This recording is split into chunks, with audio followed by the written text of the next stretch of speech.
Olá amigo, olá amiga. Vamos agora continuar a estudar a nossa lição número 13, a última lição deste trimestre, que, como eu dizia ontem, nos fala sobre a carta de Paulo aos Romanos, esta carta tão importante para a igreja moderna, como foi para a igreja do tempo de Paulo. E hoje nós vamos estudar aqui, falar um pouquinho sobre os fracos na fé, sobre um aspecto muito importante e também que é utilizado algumas vezes por aqueles que são protestantes, que realçando que se pode comer tudo, que tudo é lícito, etc. Não é? Mas Paulo está a falar aqui de uma situação muito específica em relação a esta questão da alimentação, a esta questão do comer.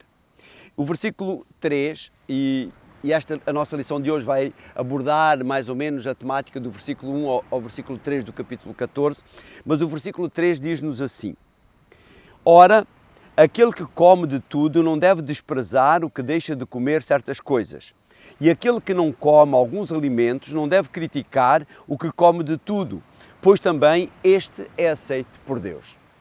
A temática principal aqui destes três primeiros versículos do capítulo 14, é o comer a carne oferecida aos ídolos.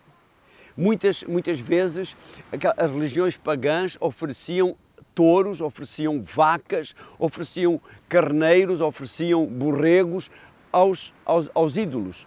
E essa carne era imolada, era oferecida, mas não era queimada tal como acontecia muitas vezes nas ofertas judaicas.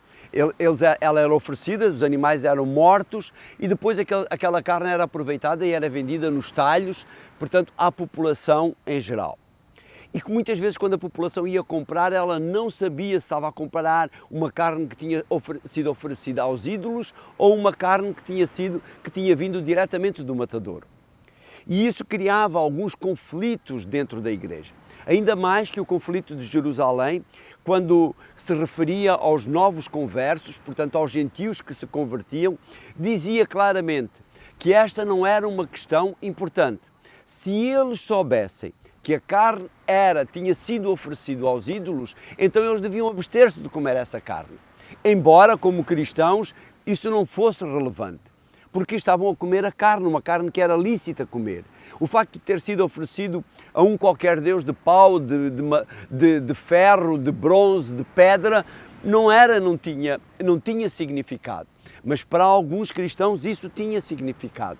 Então, a recomendação era que eles se abstivessem, para quê? Para não causar escândalo às outras pessoas.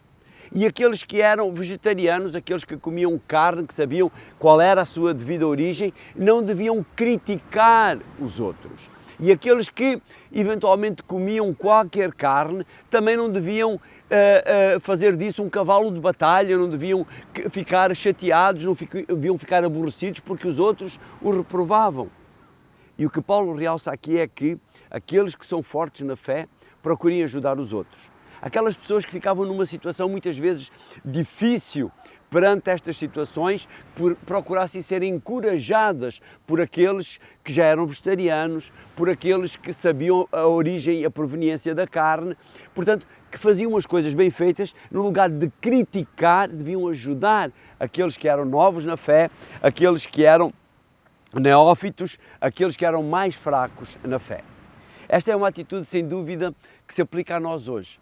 Nós que temos mais tempo de igreja, que temos uma melhor relação com Deus, no lugar de criticarmos as atitudes daqueles que são mais fracos na fé, ou que se encontram um pouco afastados de Deus, ou que estão a vir agora para a igreja, devemos ajudá-los a fortalecer a sua fé. Faz isso, porque assim estarás, como diz o texto, amontoando brasas sobre a tua cabeça. Isso vai ajudar a tua vida cristã e vai ajudar a vida cristã das outras pessoas também. Um abraço e até amanhã.